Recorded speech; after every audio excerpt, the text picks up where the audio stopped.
মমতা বন্দ্যোপাধ্যায়ের প্ল্যানিং এ জল ঢালতে হাজির হচ্ছেন নরেন্দ্র মোদী। হ্যাঁ, ঠিকই শুনেছেন, তৃণমূলের আগে ময়দানে নামছেন মোদী।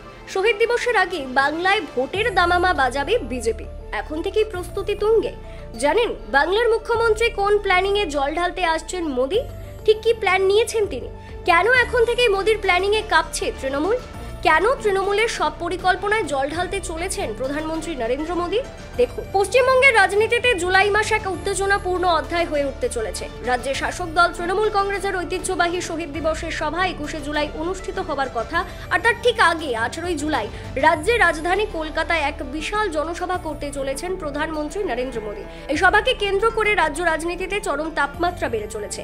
বিজেপির রাজ্য শাখার পক্ষ থেকে স্পষ্টভাবে জানানো হয়েছে, মোদীর এই সভা কেবলমাত্র তৃণমূলের শহীদ দিবসের পাল্টা প্রতিক্রিয়া নয়, বরং এটি হবে রাজ্যে দলের নতুন যাত্রাপথের সূচনা। কলকাতার দমদম বিমানবন্দরের সংলগ্ন অঞ্চলেই সভার সম্ভাব্য স্থান নির্ধারণ করা হয়েছে এবং ইতিমধ্যে প্রধানমন্ত্রী দপ্তরে সভার চূড়ান্ত প্রস্তাব পাঠানো হয়েছে।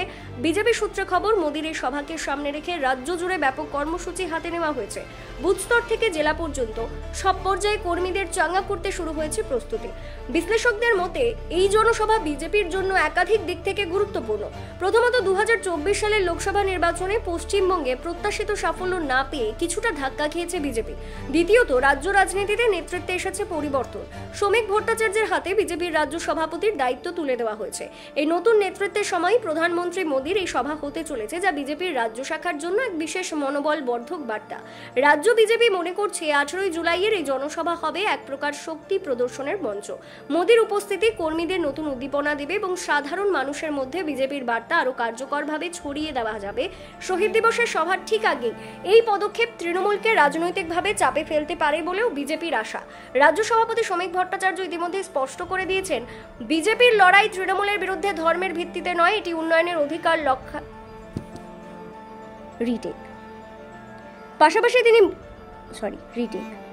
রাজ্য সভাপতি শ্রমিক ভট্টাচার্য ইতিমধ্যে স্পষ্ট করে দিয়েছেন, বিজেপির লড়াই তৃণমূলের বিরুদ্ধে ধর্মের ভিত্তিতে নয়, এটি উন্নয়নের অধিকার রক্ষার লড়াই। পাশাপাশি তিনি মুসলিম সম্প্রদায়ের উদ্দেশ্যেও বার্তা দিয়েছেন, গুজরাটের মতো উন্নয়ন যদি দেখতে চান তবে পশ্চিমবঙ্গে বর্তমান পরিস্থিতির দিকে তাকান। এই বক্তব্যে বোঝা যাচ্ছে বিজেপি ভোট কৌশলের দিক থেকেও সমাজের প্রতিটি শ্রেণীকে লক্ষ্য করে বার্তা দিতে চাইছে।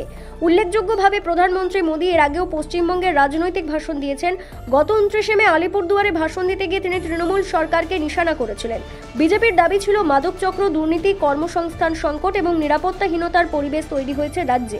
সেই ধারাবাহিকতায় এবার আরও বৃহৎ মঞ্চে শহরের বুকে জনসভা করার সিদ্ধান্ত নিয়েছেন মোদী, যা রাজনৈতিক প্রতীকী অর্থে তৃণমূলের শক্ত ঘাঁটিতে ঢুকে পড়ার এক কৌশলী পদক্ষেপ। এই সভায় মোদী কি বার্তা দেবেন তা নিয়ে চূড়ান্ত প্রস্তুতি চলছে। Bureau report, news prime Times.